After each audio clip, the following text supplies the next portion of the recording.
ভাইরে, আমাদের দেশের নতুন রাজনীতিবিদরা 5ই আগস্টের রাষ্ট্রীয় প্রোগ্রামের দিন কক্সবাজারের সমুদ্র সৈকতে গেছে শুধুমাত্র দেশের স্বার্থে। তারা কক্সবাজার গেছিল সাগর পারে বসে দেশ, দল ও রাজনীতির ভবিষ্যৎ নিয়ে চিন্তা করতে। অথচ আপনারা অন্য কিছু বানিয়ে তাদের নিয়ে সমালোচনা করা শুরু করে দিচ্ছেন। ছি ভাই, আপনাদের তো লজ্জা হওয়া উচিত। সাগর পারে বসে থাকলে আপনার মন অনেক ফ্রেশ থাকবে। মাথা যেসব চিন্তা করবে সেসব চিন্তা কখনোই কিন্তু অফিসে বা সমাবেশে বসে থাকলে আসবে না। তবে এই কথা শোনার পর আমার শুধু মনে হচ্ছে কোনোভাবে গণভবন আর সংসদ ভবনটাকে সাগর পারে ট্রান্সফার করা যেত, তাহলে বেশ ভালো হতো।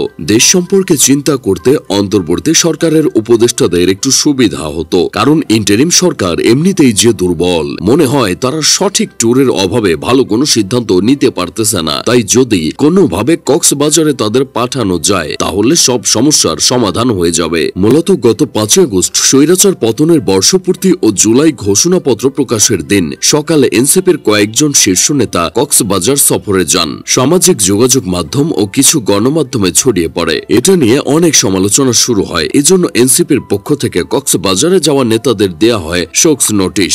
এর জবাবে দলীয় মুখ্য সমন্বয়ক নাসির উদ্দিন পাটোয়ারি ফেসবুক পোস্টের মাধ্যমে জানান, সাগর পারে বসে দেশ, দল ও রাজনীতির ভবিষ্যৎ নিয়ে চিন্তা করতে চেয়েছে। তিনি আরো বলেন, আমি এটিকে কোনো অপরাধ মনে করি না, বরং একজন রাজনৈতিক কর্মীর জন্য এটি একটি দায়িত্বশীল মানসিক চর্চা। সেটাই ভাই, প্রতিটা মানুষেরই দায়িত্বশীল মানসিক চর্চার দরকার আছে ক্রিয়েটিভ কাজ করার ক্ষেত্রে। এই কথাটাই আসলে আমরা কখনো অফিসের বসদের বোঝাতে পারি না। তারা কখনো বুঝতেই পারে না যে সাগর পারে গেলে কত ক্রিয়েটিভ চিন্তা ভাবনা মাথায় আসে। এটা যদি তারা বুঝতে পারতো তাহলে তারা সপ্তাহে সপ্তাহে কর্মীদের সাগর পারে পাঠিয়ে দিত। এই জিনিসটা আপনি কখনো কাউকে বোঝাতে পারবেন না। কর্মজীবনে বোঝাতে পারবেন না বসকে, ছাত্র জীবনে বোঝাতে পারবেন না বাবা মাকে। তাই চাইলে আপনার বাপের কথা না শুনে বাপের পকেট মেরে সাগর পারে চলে যেতে পারেন। বাসায় ফেরার পর যদি বাপে জিজ্ঞাসা করে তুই পকেট মেরে কেন ঘুরতে গেছস, তখন আপনি জাস্ট বাবাকে বলবেন ঘুরতে যাওয়ার কোনো অপরাধ না, কারণ পড়াশোনা কেবল চেয়ার টেবিল আর স্কুল কলেজে নয়, অনেক সময় নির্জন চিন্তার ঘরে বা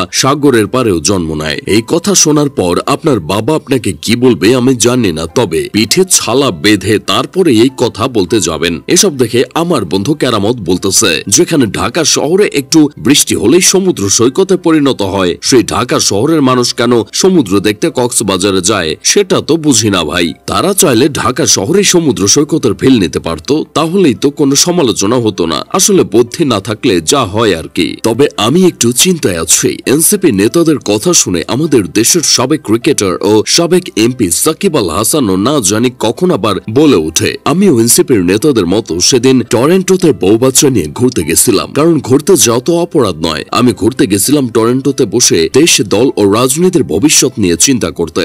যাই হোক, শেষমেশ আমি গোলাম হোসেন একটা কাজের কথা কই। বেশ কয়েকদিন আগে সবাই যখন যমুনার সামনে অবস্থান করতেছিল, সব দলের নেতাকর্মীরা যমুনাতে যাচ্ছিল বিক্ষোভ মিছিল করতে, তখন আমাদের দেশের 400 দলের নেতা পতেঙ্গাতে সারাদিনের ক্লান্তি দূর করতেছিল। আবার রাষ্ট্রীয় প্রোগ্রামের দিন আরেক দলের নেতারা কক্সবাজারে ঘুরে বেড়াচ্ছিল। এদেশের নেতারাই ভালো আনন্দে আছে। এদেশের নেতারা ভালোই ভ্রমণ পিপাসু। যারা ট্রাভেল করতে পছন্দ করে তাদের জন্য এসব কাহিনী উদাহরণ হয়ে থাকবে।